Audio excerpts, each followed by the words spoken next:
In the gilded cages of European palaces, where blood was not merely a fluid, but a currency, a divine right, and a political strategy, a terrible secret festered for centuries. We see the portraits, the silks and jewels, the serene expressions painted by masters, but we fail to see the truth beneath the canvas, the twisted bones, the fragile minds, the recurring nightmare of the birthing bed. This is the story of royal women, not as queens and consorts, but as vessels for a tainted legacy, human sacrifices on the altar of dynastic purity. The pursuit of blue blood, a bloodline kept undiluted by the common touch, became a self-inflicted curse, a slow-motion act of genetic suicide. The story is most grotesquely written in the faces and fates of the women of the House of Habsburg, whose relentless intermarrying created a dynasty of suffering that would culminate in a king, so broken, so biologically impossible that his death would extinguish a global empire. This is not a tale of romance or courtly intrigue. It is a biological horror story, an expose of how the obsession with power, when pursued through the flesh, leads not to godhood, but to monstrosity. And at the heart of this horror are the women who bore its greatest burden, their wombs becoming tombs, their minds becoming prisons. Their leaves a testament to the savage consequences of defying nature's most fundamental law. The very concept of royal inbreeding was not an accident, but a calculated policy, a cornerstone of statecraft for Europe's most powerful houses. To the modern mind, the idea of marrying an uncle to his niece or first cousins to each other is a transgression, a violation of social and biological taboos. But in the world of the Habsburgs, the Valois, the Bourbons, and the Ptolemies, it was the ultimate power move. A marriage was not a union of two people. It was a merger of territories, a consolidation of claims, a sealing of an alliance. Why risk introducing an outsider, a foreign interest, a potential rival, when power could be kept within the family? This closed loop of marriage ensured that wealth, titles, and vast empires remained under the control of a single, ever more entwined clan. It was geopolitical strategy at its most intimate and most perverse. The bloodline itself became a fetishized object, believed to be inherently superior, touched by God. To dilute it with the blood of a lesser noble, let alone a commoner, was seen as a contamination, a weakening of the divine mandate to rule. They were not merely preserving power. They were attempting to cultivate a race of demigods, a family whose right to the throne was written into their very DNA. The consequences of this arrogance, however, were not divine, but brutally biological. They were creating a dynasty that was, in essence, a closed genetic feedback loop. Recessive traits, which in a diverse population would rarely manifest, became terrifyingly common.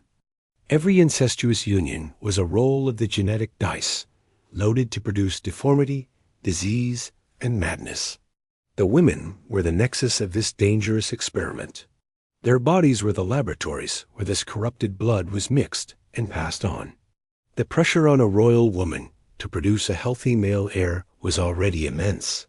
In these inbred dynasties, it became a near impossible, soul-crushing task. Each pregnancy was a terrifying gamble. Would the child survive? Would it be born with the dreaded Habsburg jaw, so pronounced it could not chew? Would it possess a mind capable of ruling, or would it be afflicted with the melancholy and madness that haunted their family tree? And when the inevitable tragedies occurred, the miscarriages, the stillbirths, the sickly infants who died in their cradles, the blame, whispered or shouted, almost always fell upon the woman. She was the vessel that had failed, the field that had yielded a bare harvest, her own suffering compounded by public and private shame, all while the systemic madness of the policy itself went unquestioned. This was the gilded prison of the royal womb, where the price of a crown was paid in an unending cycle of grief, pain, and biological decay, a horror story written in the blood of generations of sacrificed women. Joanna of Castile, known to history as Juana la Loca, stands as the tragic archetype of this system's female victims, a woman whose spirit was broken on the wheel of dynastic ambition and genetic fragility. Born into the rarefied world of the Catholic monarchs, Isabella I of Castile and Ferdinand II of Aragon, she was a pawn in their grand strategy to unify Spain and forge alliances. Her marriage to Philip the Handsome, son of the Holy Roman Emperor, was a political masterstroke. But for Joanna, it was the beginning of a lifelong nightmare. Popular history, eager for a simple narrative, has painted her as inherently mad, a woman consumed by a morbid, jealous love for her philandering husband. The truth, as is so often the case, is far darker and more complex. Joanna was undoubtedly a woman of intense passions and a melancholic disposition, traits that were likely present in her genetic makeup. But her so-called madness cannot be separated from the relentless psychological torment she endured. Her husband, Philip, was openly unfaithful and politically ambitious, systematically working to isolate her and undermine her authority as the heiress to Castile. He understood that a mad wife could be easily controlled, her power usurped. Her own father, Ferdinand, would later do the same, as would her son, Charles V. The three most powerful men in her life all had a vested interest in her being declared mentally incompetent. Her madness was their key to power. Her most infamous acts, such as refusing to leave her husband's decomposing body, were not necessarily signs of insanity, but could be interpreted as acts of profound, pathological grief by a woman who had been systematically gaslighted and abused. More critically, they could also be seen as desperate political acts. As long as she possessed her husband's corpse, she maintained a physical link to his power, a macabre bargaining chip against those who sought to disinherit her. The men in her life capitalized on her emotional vulnerability, amplifying her eccentricities into full-blown insanity for public consumption. They crafted a narrative of madness that served their political ends perfectly. After Philip's death, her father Ferdinand confined her to a grim fortress palace in Tordesillas, where she would remain for over 40 years, a queen in name, but a prisoner in reality. Her son Charles continued the imprisonment after Ferdinand's death, ruling in her name while keeping her locked away from the world. A living ghost whose signature was required on documents she may not have even understood. Her children were taken from her, her court dissolved, her existence reduced to a shadowy limbo. The psychological cruelty of this long imprisonment is difficult to fathom. For 4 decades she was trapped, her world shrinking to a few dark rooms. Her only companions the keepers who were instructed to report her every strange utterance as further proof of her madness. Was she truly insane? Perhaps. A genetic predisposition to mental illness, combined with decades of isolation, grief, and systematic psychological abuse, would be enough to shatter the strongest of minds. But her tragedy is not simply a personal one. It is the story of how a powerful woman was pathologized, her emotions weaponized against her, her identity erased by the men who stood to gain from her silence. She became the first great female tragedy of the emerging Habsburg dynasty, a warning of what the system would do to any woman who stood in the way of male power. Her prison in Tordesillas was a laboratory for the kind of psychological cruelty that would become a hallmark of the dynasty's treatment of its inconvenient women, a dark precedent for the gilded cages to come. While Joanna's fate was one of psychological erasure, the women who followed her in the Spanish Habsburg line would face an even more intimate and physical horror, as the genetic consequences of the family's breeding strategy began to manifest in their own bodies and the bodies of their children. The Habsburg jaw, or mandibular prognathism, became the dynasty's most infamous physical marker, a visible sign of their self-imposed genetic isolation. But this was far more than a cosmetic issue. For women like Mariana of Austria, the condition was a source of lifelong suffering. The severe underbite made speech difficult and chewing an agonizing chore, leading to chronic digestive problems and pain.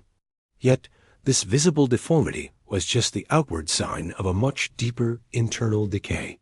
Mariana's story is a particularly chilling case study in the horrors of this system. She was the daughter of one Holy Roman Emperor and the sister of another, destined from birth to be a crucial link in the Habsburg chain.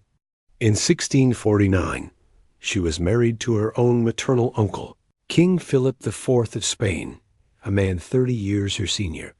She was just 14 years old. Her role was simple and brutal: to provide a male heir for a king whose first wife and only son had recently died. She was not a wife. She was a broodmare, sent to a foreign court to mate with her own relative and save a dynasty. The psychological toll of this union, of being forced into the bed of a man who was both her uncle and her king, is unimaginable. The court she entered was one of the most rigid and suffocating in Europe, a place of stifling etiquette and religious gloom. For a teenage girl from the more vibrant court of Vienna, it must have felt like being buried alive. Her life became a relentless cycle of pregnancy and childbirth, each one a desperate gamble against the poisoned odds of their shared genetics. Of her 6 children with Philip, only 2 would survive to adulthood. The others were lost to miscarriages or died in infancy, each death a personal tragedy and a public dynastic failure.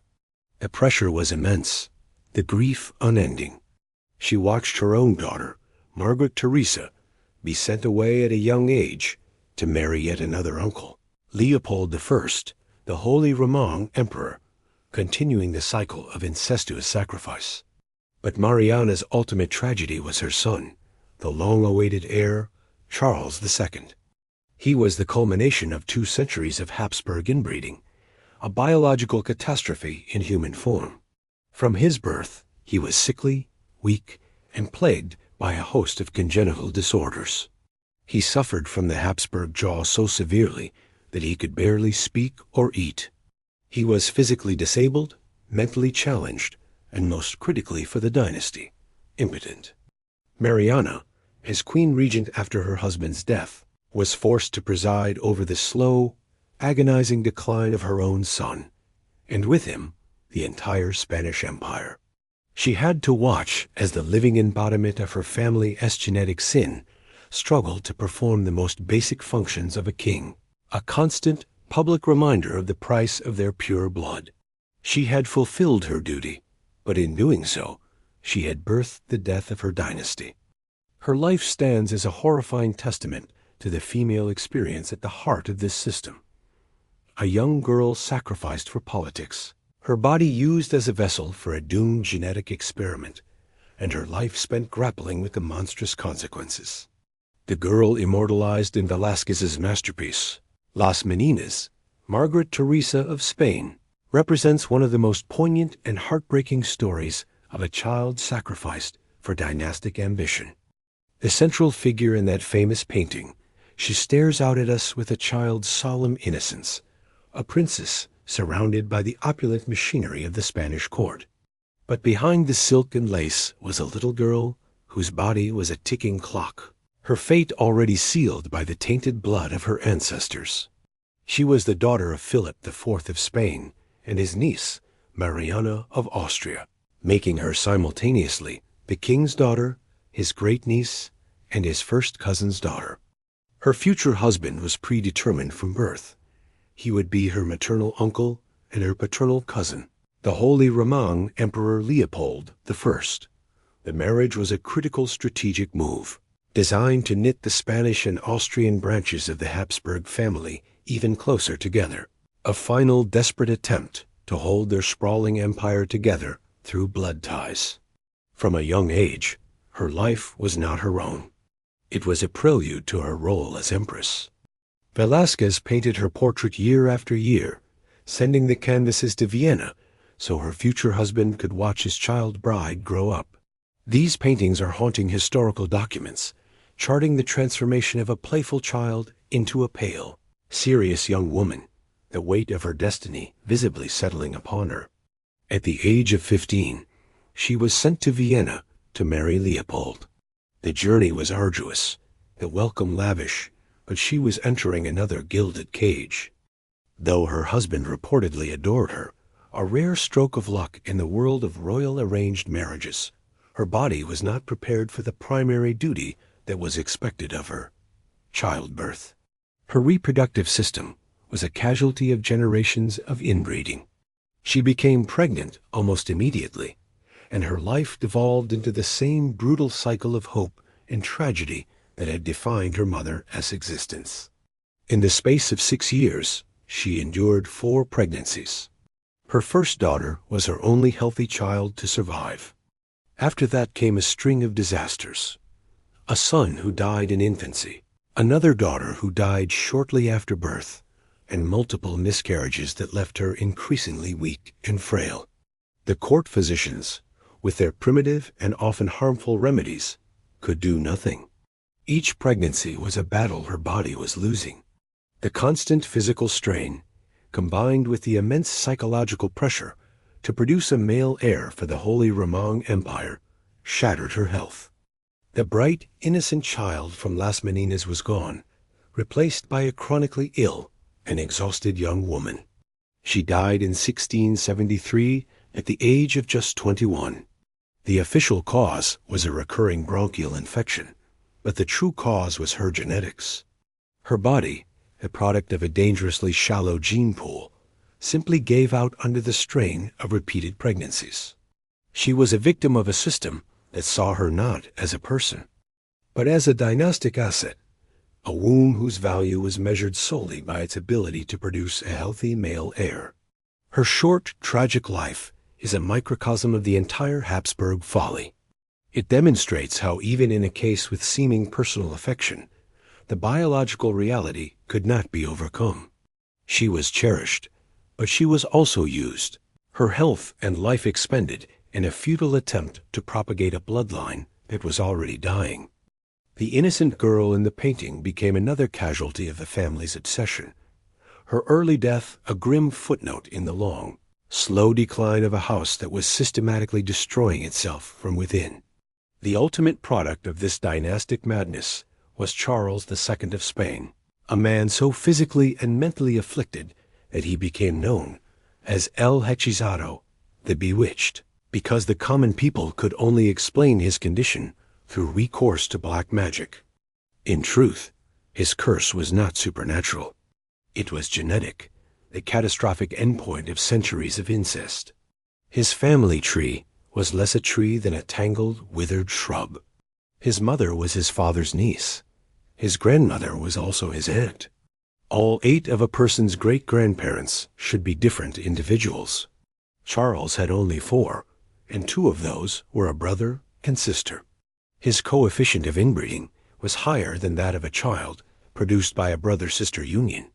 He was, in a very real sense, his own first cousin.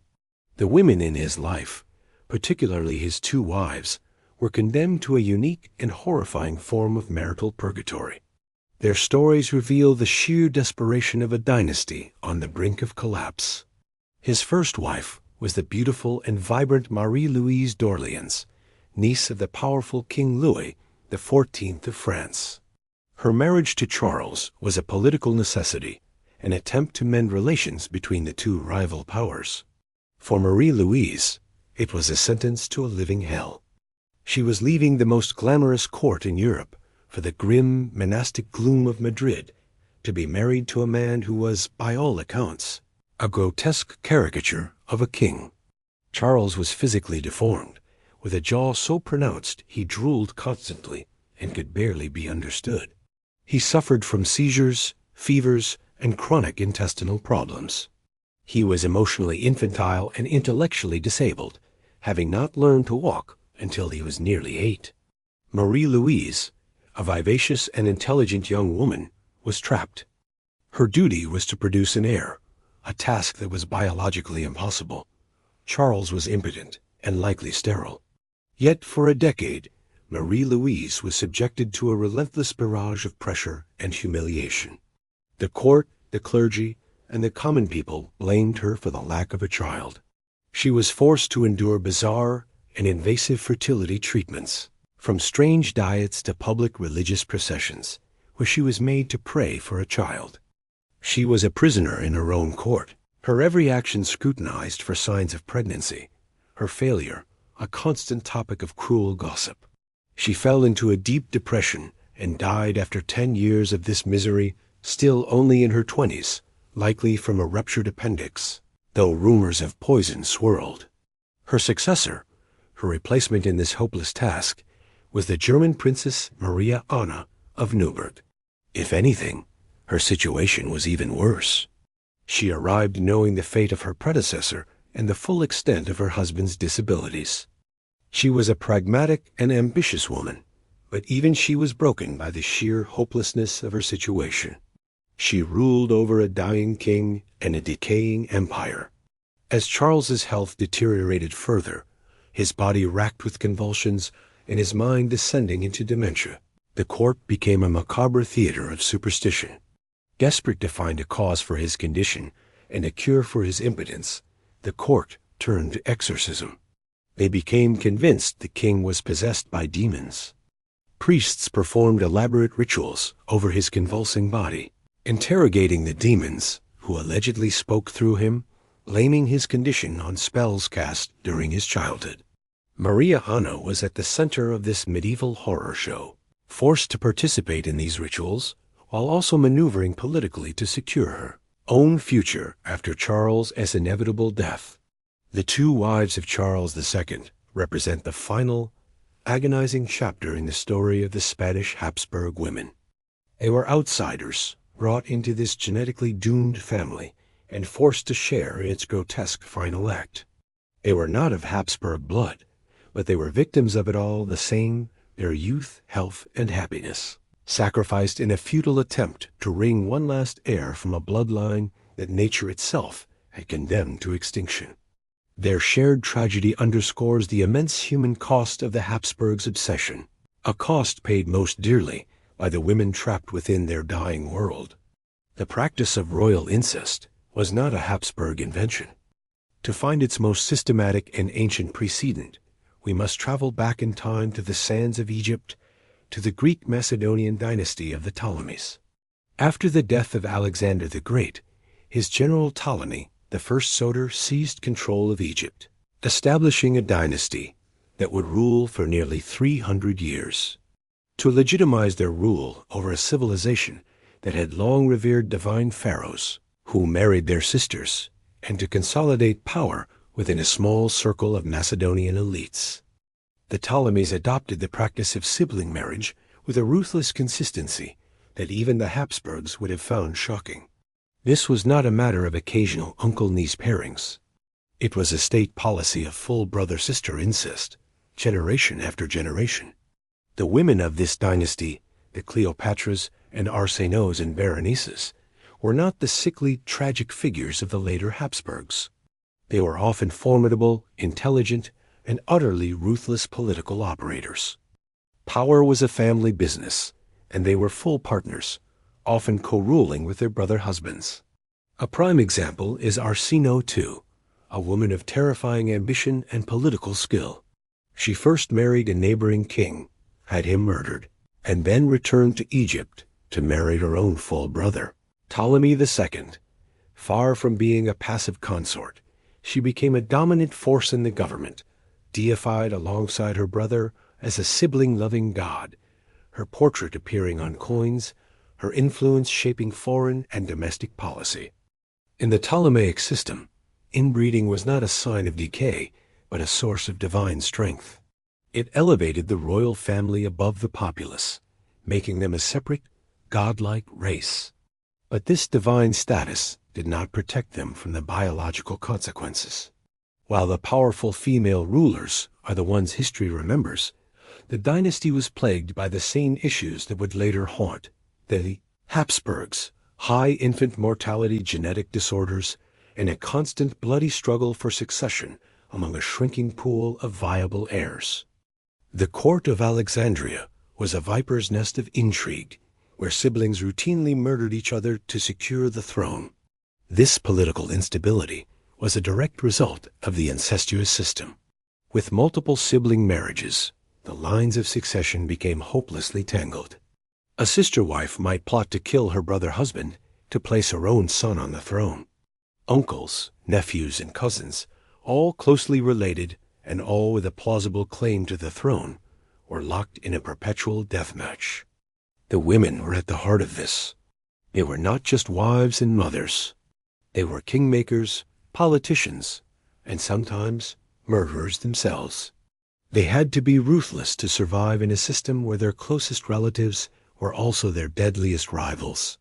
A Ptolemaic queen had to be prepared to poison a sibling or order the execution of a niece if it meant securing power for herself or her children. This constant internecine warfare, fueled by the tangled web of incestuous relationships, ultimately weakened the dynasty from within, making it vulnerable to the rising power of Rome. It was a different flavor of horror from the Habsburg model.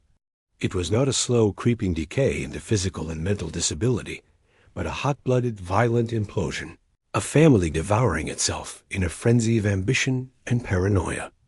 The Ptolemaic women were not passive victims of their genetics. They were active, and often lethal, participants in a deadly game that their family's breeding practices had created. Their story demonstrates that inbreeding in the pursuit of power, even when it produces intelligent and capable rulers, ultimately leads to a state of moral and political chaos, a dynasty so turned in on itself that it inevitably consumes its own flesh and blood. The last and most famous of the Ptolemies, Cleopatra VII, was the ultimate product of this long and bloody tradition of incest.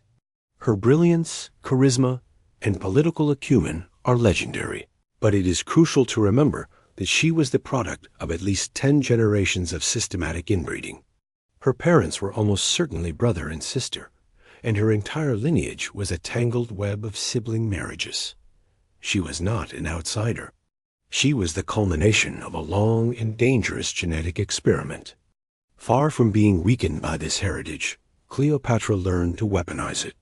She fully embraced the tradition of divine sibling rule, co-ruling first with one younger brother, Ptolemy XIII, and then another, Ptolemy XIV, both of whom she married in accordance with dynastic tradition. She understood that her pure Macedonian blood and her embrace of the pharaonic tradition of incest gave her a divine status in the eyes of her Egyptian subjects. She was not just a queen.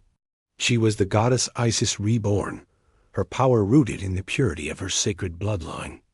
Her intelligence was her primary weapon. Fluent in multiple languages, she was a skilled negotiator and a brilliant strategist who managed to hold her crumbling kingdom together against the overwhelming power of Rome. She famously captivated 2 of the most powerful men in the world, Julius Caesar and Mark Antony, using her intellect, charm, and the exotic allure of her divine queenship to forge alliances that preserved Egypt's independence for 2 decades. With Caesar, she had a son, Caesarion, whom she proclaimed her co-ruler, a bold attempt to merge the future of Egypt with the future of Rome. After Caesar's assassination, she formed a legendary political and romantic alliance with Mark Antony, with whom she had 3 more children. They ruled the eastern Roman territories from Alexandria, casting themselves as new deities in a Greco-Roman pantheon. But even Cleopatra's genius could not ultimately save a dynasty that was rotten at its core. Her conflicts with her siblings were brutal and bloody. She almost certainly had her sister, Arsinoe IV, executed, and she was locked in a civil war with her first brother husband, Ptolemy XIII, which ended in his death. Her second brother husband, Ptolemy XIV, also died young, likely poisoned on her orders to make way for her son Caesarion. She was a survivor, forced to be as ruthless as any of her ancestors to maintain her grip on power. Her story is a paradox. She is a testament to the fact that inbreeding does not automatically lead to intellectual disability. She was a genius, a polymath, and a master politician. However, her reign was also characterized by the same brutal, internecine conflict that had defined her dynasty for centuries. The need to eliminate rival siblings was a direct consequence of the incestuous system she inherited. Ultimately, Her reliance on Roman strongmen proved to be her undoing. After her and Antony's defeat at the Battle of Actium by Octavian, the future Emperor Augustus, she chose suicide over the humiliation of being paraded through the streets of Rome in a triumphal procession. With her death, the Ptolemaic dynasty, the longest and most consistently incestuous royal line in history, came to an end. Cleopatra's legacy is a complex one. She was a brilliant woman, a capable ruler, and a patriot who fought to save her country. But she was also a product of, and a participant in, a deeply corrupt and self-destructive system. Her life demonstrates the ultimate futility of the Ptolemaic experiment. Even a ruler of her extraordinary talents could not overcome the inherent instability and violence bred by centuries of incest. The pure blood she so proudly represented had led her dynasty not to eternal godhood, but to civil war, murder, and finally, extinction at the hands of a foreign power. The tragic consequences of royal inbreeding were not confined to the ancient world or the Habsburg domains. The contagion of pure blood spread through the intricate web of European royal marriages, most notably leading to the royal disease, hemophilia. And the woman at the center of this new plague was one of history's most powerful monarchs, Queen Victoria of Great Britain. Victoria herself was the product of a relatively close cousin marriage within the German houses that made up the Hanoverian dynasty. More significantly, she was the first known carrier in her family of the gene for hemophilia B, a rare blood-clotting disorder. It was likely a spontaneous mutation in the DNA she inherited from her father, a random fluke of nature that would have devastating consequences for the royal houses of Europe. Victoria and her beloved husband, Prince Albert, who was also her first cousin, had 9 children. They saw their children's marriages as a grand project to promote peace and stability across the continent, earning Victoria the nickname the Grandmother of Europe. Her daughters and granddaughters were married into the royal families of Germany, Russia, Spain, and beyond. But unknowingly, Victoria was exporting not just princesses, but a genetic curse. Hemophilia is an X-linked recessive disorder, meaning it is passed from mother to son. Women are typically carriers. They do not show symptoms, but can pass the gene to their children. If a son inherits the gene, he will have the disease. For a daughter, there is a 50% chance she will become a carrier like her mother. Victoria passed the carrier status to at least 3 of her daughters. Alice, Beatrice, and her son Leopold was a hemophiliac. Through them, the disease seeped into the blue-blooded veins of Europe's most powerful families. The most famous and tragic case was that of Victoria's granddaughter, Alex of Hesse, who would become Tsarina Alexandra Feodorovna of Russia. Alex inherited the carrier gene from her mother, Princess Alice. When she married Tsar Nicholas II, she brought this hidden genetic time bomb with her to the Russian court. The couple was deeply in love and desperate for a male heir to secure the Romanov dynasty. After giving birth to 4 healthy daughters, Alexandra finally had a son, Alexei. The joy of the imperial court was short-lived. It soon became clear that the little Tsarevich had inherited his great-grandmother's curse. He was a hemophiliac. For Alexandra, this was a catastrophe beyond measure. Her life became consumed by a single terrifying purpose: to keep her fragile son alive. Every minor bump, scrape, or fall could trigger a life-threatening bleeding episode, causing massive, excruciatingly painful internal hemorrhages. The palace was transformed into a padded cell, the heir to the Russian throne, a virtual prisoner of his own fragile body. Alexandra was racked with guilt. She knew, through the cruel lottery of genetics, that she was the source of her son's suffering. This guilt, combined with a deep-seated mystical piety, made her desperate for a cure, for any sign of hope. It was this desperation that opened the door for one of history's most sinister figures, Grigory Rasputin. The mad monk, a Siberian peasant faith healer, was introduced to the imperial family and seemed to possess a mysterious ability to staunch Alexei's bleeding during his worst episodes.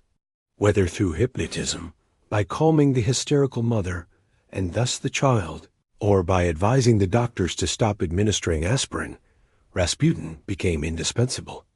Alexandra came to believe he was a holy man sent by God to save her son. His influence over the Tsarina, and through her, the Tsar, became absolute. As Russia stumbled into the chaos of World War I, Rasputin's presence at the heart of the government was a source of national scandal and outrage. His debauchery and his meddling in political appointments fatally undermined the credibility of the monarchy. The fall of the Romanov dynasty is a complex event with many causes: war, poverty, political incompetence, but it is impossible to separate it from the tragedy of Alexei's hemophilia. The genetic curse passed down from Queen Victoria created the desperate circumstances that allowed a figure like Rasputin to gain unprecedented power, shattering public faith in the Tsar and Tsarina. The story of Alexandra and Alexei is a powerful illustration of how the personal, biological tragedies of these inbred royal families could have world-altering political consequences. A random genetic mutation in an English queen passed silently through the female line, contributed directly to the collapse of the 300-year-old Romanov dynasty and the rise of the Bolshevik Revolution. The pursuit of pure blood had once again led not to strength, but to a devastating and unforeseen ruin. The curse of madness that haunted the Habsburgs and other royal houses was a recurring and terrifying theme, and nowhere was it more pronounced than in the Portuguese House of Braganza, a dynasty riddled with the consequences of repeated first cousin and uncle-niece marriages. The most tragic figure in this lineage was Queen Maria I, who became known as Maria a Luca, Maria the Mad. Her story is a haunting parallel to that of Joanna of Castile, another queen whose genuine mental illness was exacerbated by her genetics and the immense pressures of her royal role. Maria ascended to the throne of Portugal in 1777, the country's first undisputed queen regnant. Initially, she was a conscientious and effective ruler, known for her deep piety and her progressive policies. But a shadow hung over her, a predisposition to what was then termed melancholy, a condition that ran through her family's shallow gene pool. The catalyst for her descent into full-blown psychosis was a series of devastating personal losses. In 1786, her husband, who was also her uncle, Peter III, died. 2 years later, she lost her eldest son and heir to smallpox, followed shortly by the death of her daughter and her confessor. This cascade of grief shattered her already fragile mental state. Her religious fervor, once a source of strength, curdled into obsessive, terror-stricken mania. She became convinced she was damned to hell, her sins unforgivable. She was tormented by visions of her dead father's demonic, scorched figure, believing he was suffering in the fires of damnation. Her days were filled with fits of shrieking and weeping, her nights with sleepless terror. The royal palace in Lisbon echoed with her agonizing screams. Her public appearances became impossible. She would have violent outbursts, and her condition became a national crisis. In 1792, she was officially declared insane, and her surviving son, John, was forced to take over the government as Prince Regent. Like Joanna of Castile before her, Maria was now a prisoner of her own title, a living ghost at the heart of the court. Her physicians, utterly baffled by her condition, subjected her to the brutal medical treatments of the era. These were not therapies. They were tortures. They believed her madness was caused by an imbalance of humors, and sought to shock her system back into equilibrium. She was repeatedly bled, sometimes to the point of fainting. Powerful laxatives and emetics were administered to purge the illness from her body. Most horrifyingly, she was subjected to what was essentially a form of shock therapy, with freezing cold water being poured over her and her body being blistered with burning hot poultices. These treatments, designed to cure, only amplified her terror and suffering. When the Napoleonic Wars threatened Portugal, The entire royal court was forced to flee to their colony, Brazil, in 1807. The Mad Queen was bundled onto a ship, her screams reportedly echoing across the harbor as they set sail. She spent the last years of her life in a convent in Rio de Janeiro, thousands of miles from her home, her mind lost in a fog of religious terror. She died in 1816, having been queen for nearly 40 years, but having ruled for only a fraction of that time. Maria's story is a chilling reminder of the psychological price of inbreeding. While the Habsburgs are famous for their physical deformities, the mental afflictions were just as devastating.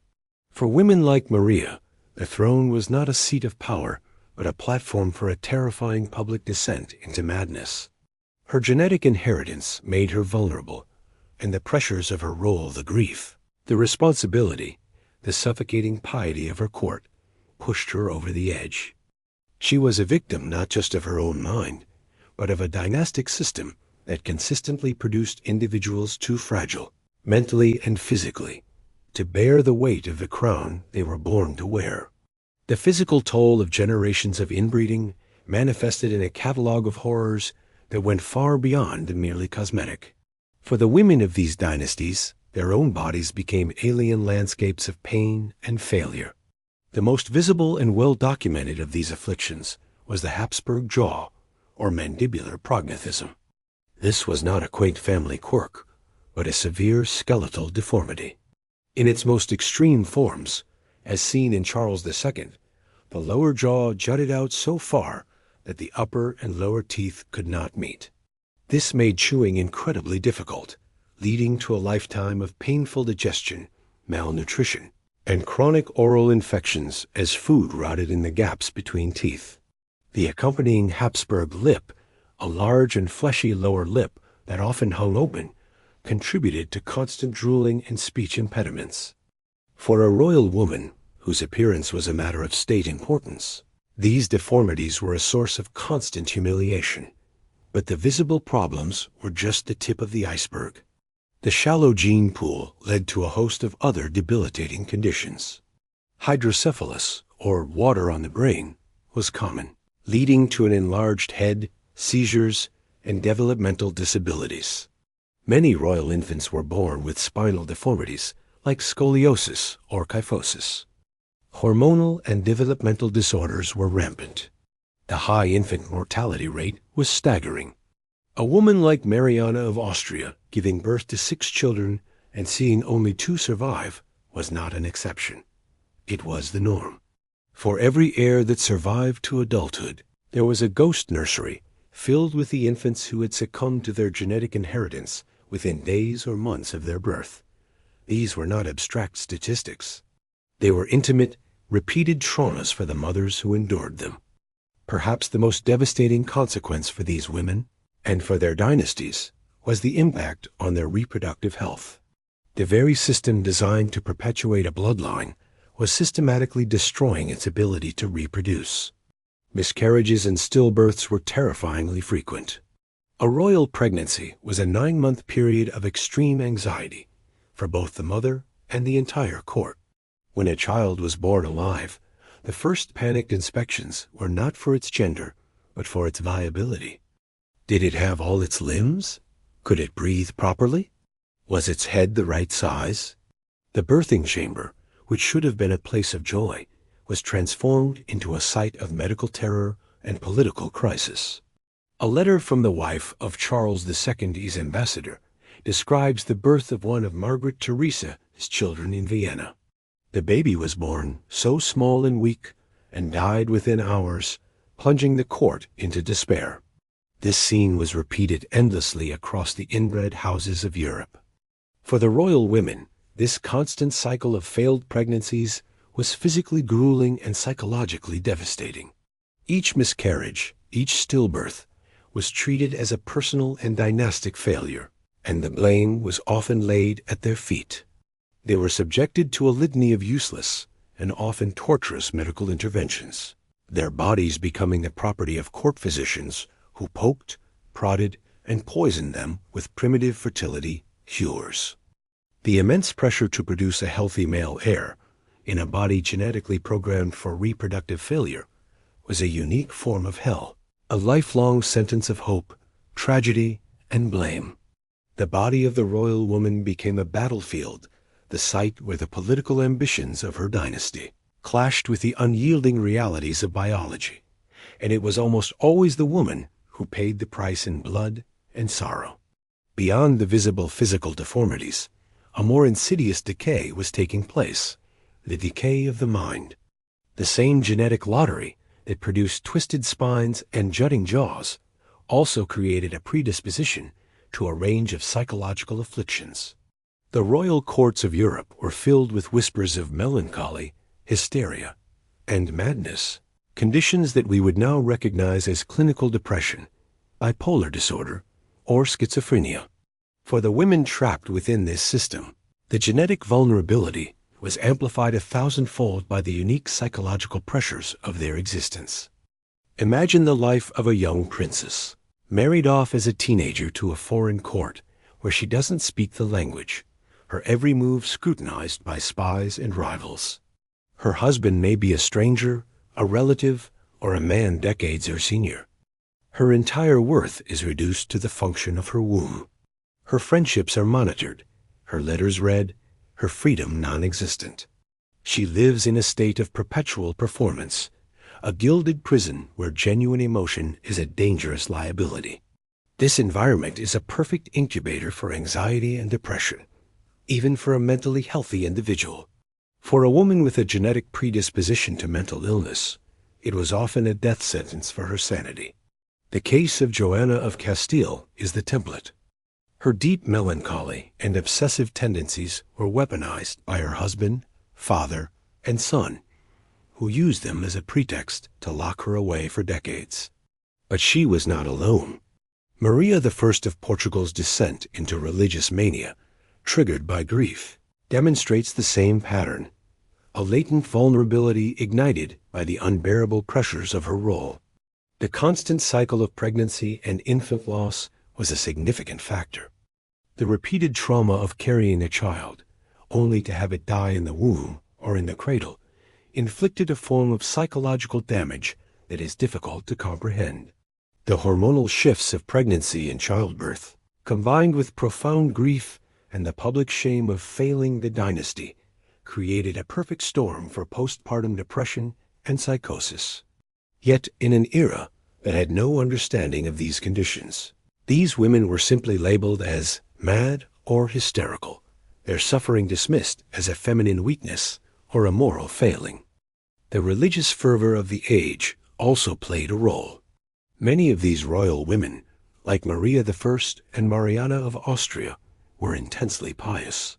When their lives were filled with inexplicable tragedy, the deaths of their children, the deformities of their heirs, they often interpreted it as divine punishment. Their faith, which should have been a comfort, became a source of terror. They believed God was angry with them, that they were personally damned. This religious guilt, layered on top of their grief and genetic predisposition, could spiral into full-blown psychosis, with visions of hell and demons tormenting their waking hours. The response of the court and its physicians only made things worse. A woman suffering from a mental health crisis was not treated with compassion. She was treated as a problem to be managed or concealed. If her madness became too public, she would be isolated, confined to remote apartments, her influence curtailed. The medical treatments were barbaric, based on the idea of shocking or purging the illness from the body. These torturous interventions only served to increase the patient's terror and confirm her belief that she was being punished by a cruel and hostile world. The psychological portrait of these women is one of profound and sustained trauma. They were victims of a system that was not only physically destructive, but also psychologically corrosive. They were trapped in a paradox. Their pure blood made them queens, but it also made them uniquely vulnerable to the very mental illnesses that would cause the system to discard them as broken and useless. They were born to rule, but bred for madness. In the grand, horrific theater of royal inbreeding, no stage was more central, and no drama more terrifying and the royal birthing chamber. This was the crucible where the dynasty's future was forged or shattered. It was not the private, intimate space we think of today. A royal birth was a public event, a high-stakes political spectacle. The room would be crowded with physicians, midwives, high-ranking nobles, and foreign ambassadors, all there to witness the event and to verify the legitimacy and viability of the newborn heir. The queen herself was the center of this spectacle, her body the focus of intense, invasive scrutiny.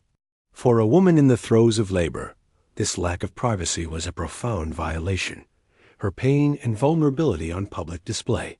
For the inbred queens of Europe, this ordeal was magnified by the near certainty of complication and tragedy.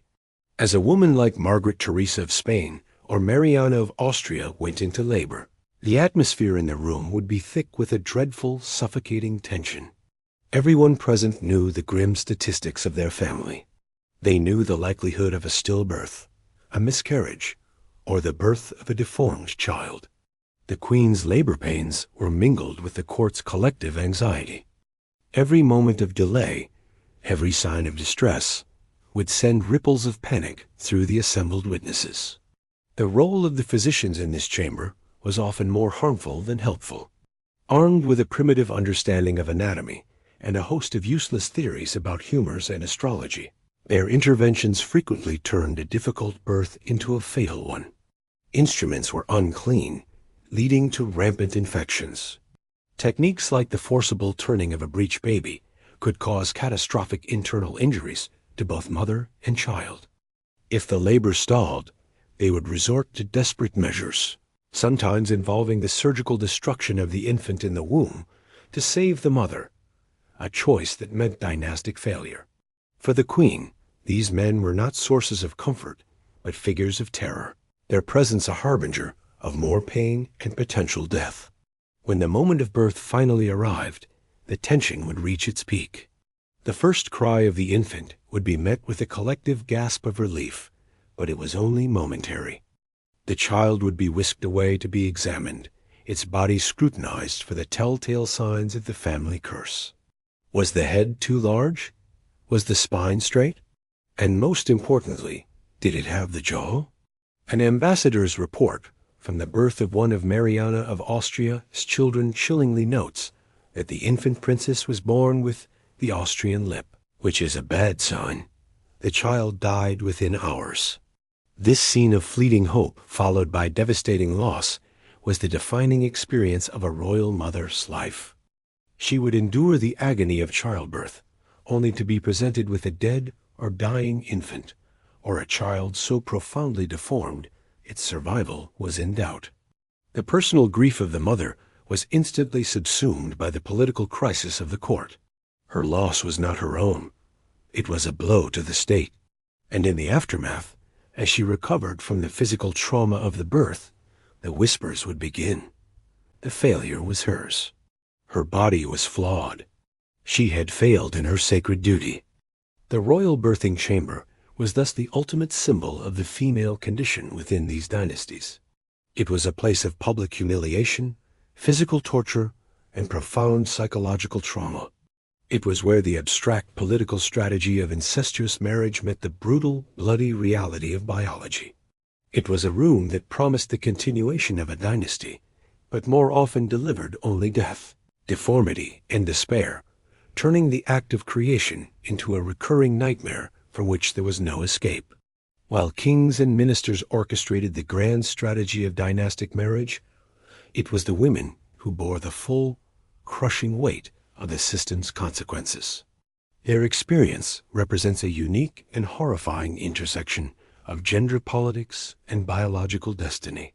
A royal woman in this era was, from birth, a commodity. Her value was determined by her bloodline and her fertility. She was a piece on a political chessboard, moved and traded to secure alliances and consolidate territory. Her own desires, ambitions, and happiness were entirely irrelevant to the transaction. The moment she was married, her primary, and often sole, purpose was to produce a male heir. This reduced her identity to a biological function. She was not a person. She was a vessel, a womb for the perpetuation of a male-dominated dynasty. This dehumanization was the bedrock of her existence. In the context of inbred dynasties, this pressure became a form of psychological torture. These women were commanded to achieve a biological feat that their own tainted blood made nearly impossible. The repeated failures, the miscarriages, the stillbirths, the sickly children were laid at their feet. The primitive medical understanding of the time offered no concept of genetics.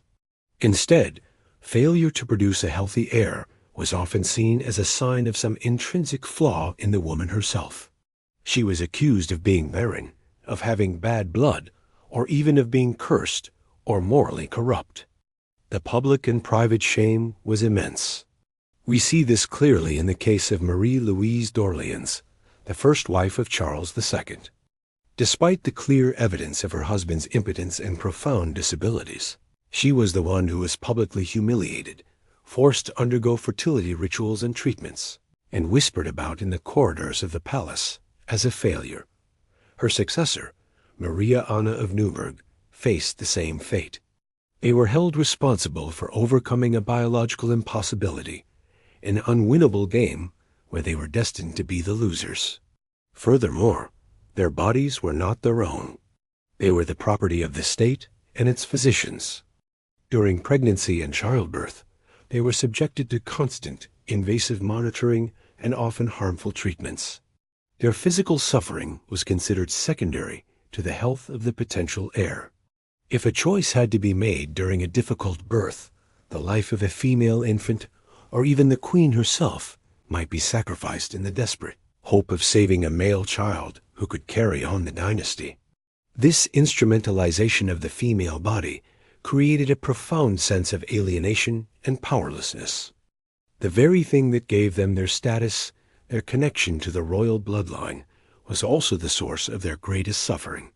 They were trapped in a paradox, celebrated for their pure blood, yet tormented by its biological consequences and blamed for its failures. Their lives were a constant negotiation with pain, grief, and public expectation. Even the most powerful and intelligent among them, like Cleopatra or Arsinoe, could not escape the fundamental realities of this system.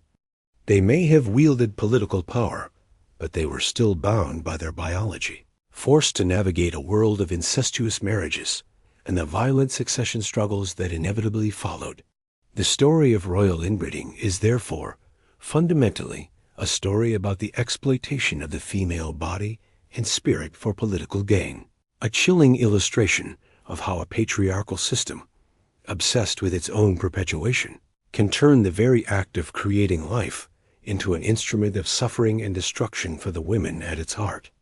The horrors that plagued the royal houses of Europe were not seen by them as a failure of their own breeding strategy, but as a series of isolated tragedies, divine tests, or supernatural curses. They lacked the scientific framework to understand what they were doing to themselves. Today, with the knowledge of modern genetics, we can look back and see their story for what it was, a predictable and preventable biological catastrophe. The science is simple and ruthless. Every human carries a few potentially harmful recessive genes. In a large, diverse population, the odds of two people with the same harmful recessive gene meeting and having children are very low. But within a closed system, like an inbred royal family, those odds skyrocket. When first cousins marry, the chance of their child inheriting a genetic disorder increases significantly. When an uncle marries a niece, the risk is even higher. When this happens generation after generation, the gene pool becomes dangerously shallow, a stagnant pond where harmful recessive genes become concentrated and expressed with terrifying frequency. What we now call hemophilia, they called the royal disease, a mysterious bleeding sickness that seemed to afflict the males of the family. They saw it as a unique curse, not as the logical outcome of Queen Victoria, a carrier, marrying her first cousin, and their descendants continuing to marry within a small circle of relatives. What we diagnose as mandibular prognathism, the Habsburg jaw, they saw as a noble, distinguishing family feature, even as it became so severe, caused immense suffering. They could not see it for what it was, the consistent expression of a recessive gene for skeletal deformity, passed down and amplified through generations of incest. The high rates of infant mortality, the endless string of stillbirths and miscarriages, were mourned as individual tragedies or signs of divine displeasure. We can now see the pattern, a textbook example of inbreeding depression, where the lack of genetic diversity leads to a decrease in fertility and infant viability. The madness that afflicted figures like Joanna of Castile and Maria, the First of Portugal, can also be viewed through this lens. While environmental factors and psychological stress were undoubtedly huge contributors, modern genetics has shown that many mental illnesses, such as schizophrenia and bipolar disorder, have a strong hereditary component. In these inbred families, the genes responsible for these conditions would have been passed down and concentrated, creating a dynasty riddled with mental instability. It's as if they were running a deliberate, multi-century experiment in how to create physical and mental illness. They were selecting for the very traits that would destroy them, all in the name of preserving a mythical purity of blood. The irony is staggering. The one thing they sought to control and perfect their lineage was the one thing that spiraled into chaos. They believed they were crafting a superior race, but they were in fact engineering their own extinction. This scientific perspective does not diminish the human tragedy of their stories. It deepens it. It replaces the fuzzy, romanticized notions of blue blood and divine right with the cold, hard reality of DNA. It shows us that these kings and queens were not battling demons or curses. They were battling the predictable consequences of their own actions. Trapped in a system of their own, making suffering from a plague they themselves had unleashed. The screams from the birthing chamber and the cries of the mad queens in their locked rooms were not mysteries. They were data points in a long and brutal lesson about the inescapable laws of biology. The central and most savage irony of the entire royal inbreeding saga is that the very strategy designed to ensure eternal power and dynastic survival was the perfect instrument of its own destruction. The great houses of Europe, most notably the Habsburgs, built their empires on the principle of keeping power in the family. They created a closed system, a fortress of blood, believing it would make them unassailable. But in doing so, they turned that fortress into a prison, a genetic echo chamber where their weaknesses were amplified until they became fatal. Every uncle-niece marriage, every union of first cousins, was a nail in their dynasty's coffin, hammered in with the full pomp and ceremony of a royal wedding. They sought to create a line of supermen, but they produced a lineage of invalids. They prized their pure blood above all else, yet this blood grew thin and toxic, carrying with it the seeds of hemophilia, madness, and deformity. The Habsburg jaw, once perhaps a sign of distinction, became a grotesque symbol of their decay, a brand of biological failure worn on their very faces. The ultimate embodiment of this irony was Charles II of Spain. He was the culmination of their project, the most pure-blooded Habsburg of them all. And he was a biological wreck, a king in name only, incapable of ruling, incapable of thinking clearly, and most damningly, incapable of producing an heir. The last of his line, he was a living monument to his family's folly. His impotence was not just a personal tragedy, it was a geopolitical catastrophe. The death of Charles the Bewitched in 1700, without a direct heir, plunged Europe into the devastating War of the Spanish Succession, a conflict that dismembered the vast Spanish Empire the Habsburgs had spent centuries building. The dynasty did not end with a bang, but with a sterile whimper, its global power structure collapsing because of a genetic dead end. The same irony applies to the Romanovs. Queen Victoria's project of marrying her descendants into Europe's royal houses was intended to create a web of familial bonds that would ensure peace and stability. Instead, the flawed gene she unknowingly carried introduced a catalyst for revolution. The hemophilia of the Tsarevich Alexei led directly to the rise of Rasputin, whose disastrous influence helped topple the Russian monarchy. A plan for dynastic security, rooted in the purity of royal blood, paved the way for the Bolsheviks. These powerful families believed they could bend the laws of nature to their political will. They saw their blood as a tool, a substance to be curated and controlled, but nature is not so easily defied. Their attempt to elevate themselves above the rest of humanity, to create a separate and superior race, was an act of supreme hubris. And the result was a form of cosmic justice, a slow, agonizing, but inevitable collapse. They were undone not by foreign armies or popular uprisings, but by their own microscopic biology, by the quiet, relentless logic of their own DNA. The greatest threat to their power was not outside the palace walls.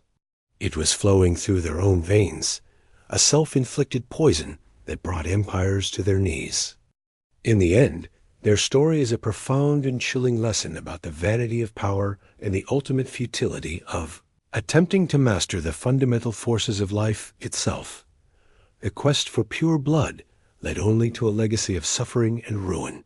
The women at the heart of this system were its primary victims, their bodies and minds the battlegrounds where this fatal policy played out.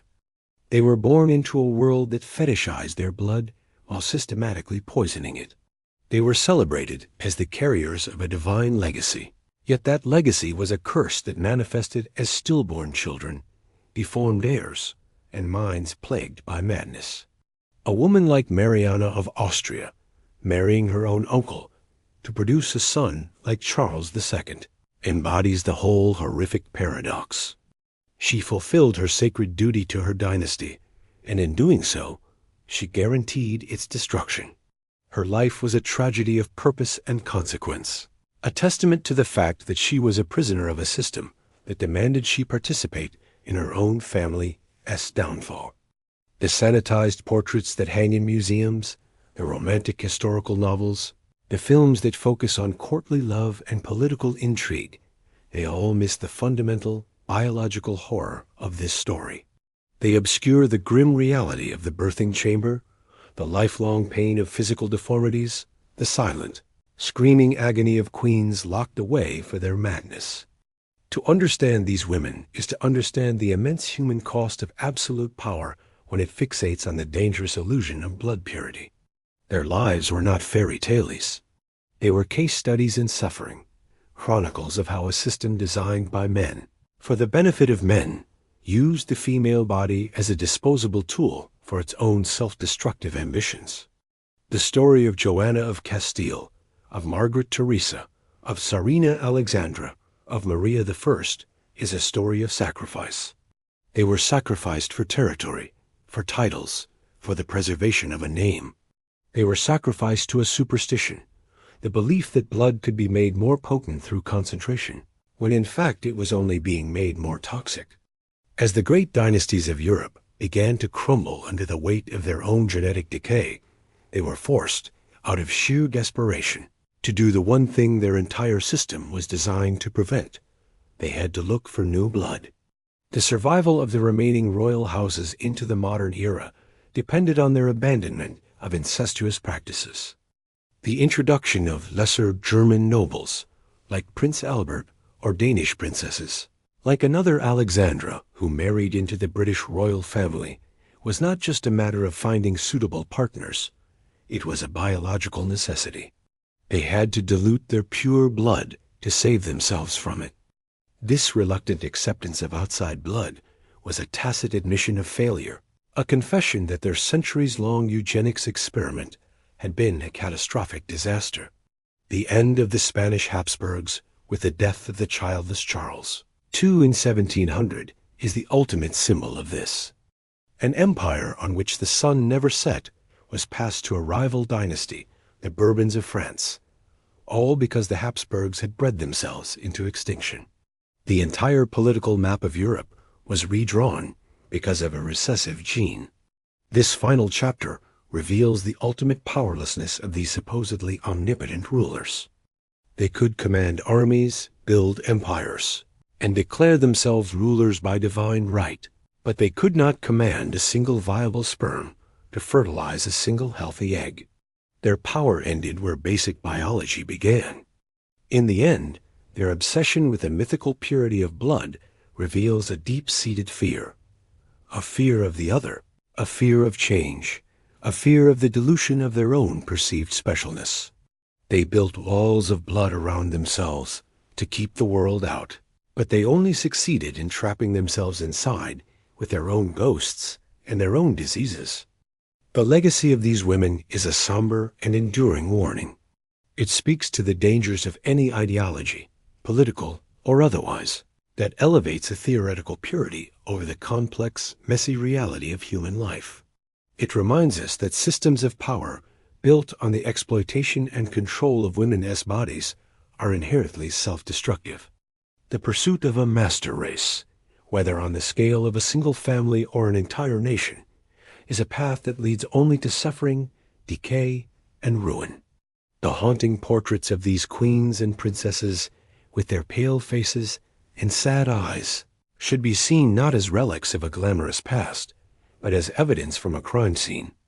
A centuries-long crime of ambition, superstition, and hubris, a crime whose price was paid, as it so often is, by the women whose bodies were made the instruments of a grand and terrible folly.